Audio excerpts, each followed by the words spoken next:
La première chose que nous devons saisir pleinement est le fait qui nous est présenté dans le passage des Colossiens, à savoir que dans le cas du Seigneur Jésus, la bataille est une chose achevée. Dans toute la mesure où sa personne est concernée, la victoire est assurée de manière absolue, totale et définitive. Il a dépouillé les dominations et les autorités et les a livrées publiquement, en spectacle, en triomphant d'elles par la croix. Cela nous amène à la base représentée par Israël lorsque le Seigneur déclara « Je les chasserai ». Cela signifie que le Seigneur est déjà en position de complète possession.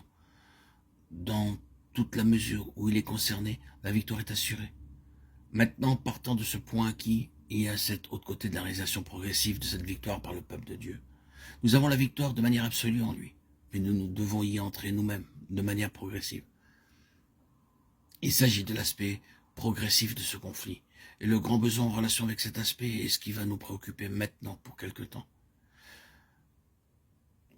Le caractère progressif est clairement constaté, c'est-à-dire nous le voyons être un fait, que ce soit dans l'Ancien Testament comme type ou dans le Nouveau Testament comme déclaration, cela est parfaitement clair. Les paroles en Exode 23 correspondent bien à ce que nous trouvons plus tard dans la seconde partie de la Bible.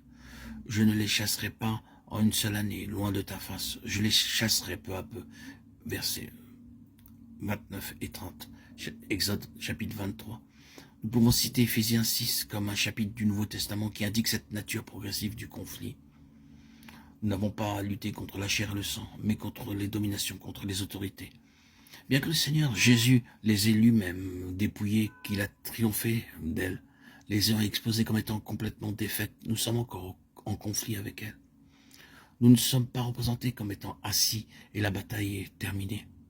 Nous sommes encore dans la bataille. Bien sûr, c'est à peine nécessaire de dire cela à ceux qui ont quelques expériences spirituelles, mais le fait est là d'une progressivité de cette bataille pour la vie spirituelle, pour un ascendant spirituel sur les forces, les puissances de la mort spirituelle.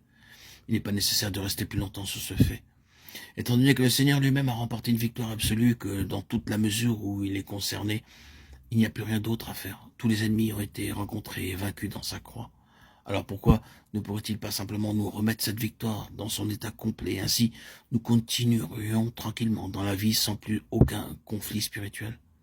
Cela peut sembler être plutôt une question stupide, mais nous devons apporter cette question au Seigneur, lui demander de nous expliquer pourquoi, selon sa volonté, dans son ordonnancement des choses, il faut que le conflit continue et que la victoire soit progressive au lieu d'être absolue tout d'un coup. Pourquoi le combat doit-il continuer jusqu'à la fin? Pourquoi donc cela? Ce passage dans Exode nous en donne l'explication. Je ne les chasserai pas en une seule année loin de ta face, de peur que le pays ne devienne un désert et que les bêtes des champs ne se multiplient contre toi. Je les chasserai peu à peu, loin de ta face, jusqu'à ce que tu augmentes en nombre. La raison divine, en fait, est la nécessité d'un développement en vue de posséder le terrain que l'ennemi usurpe. Encore, notre pleine possession de la victoire tarde à cause d'une incapacité à occuper, d'un manque d'aptitude, d'une limitation spirituelle, d'une immaturité spirituelle.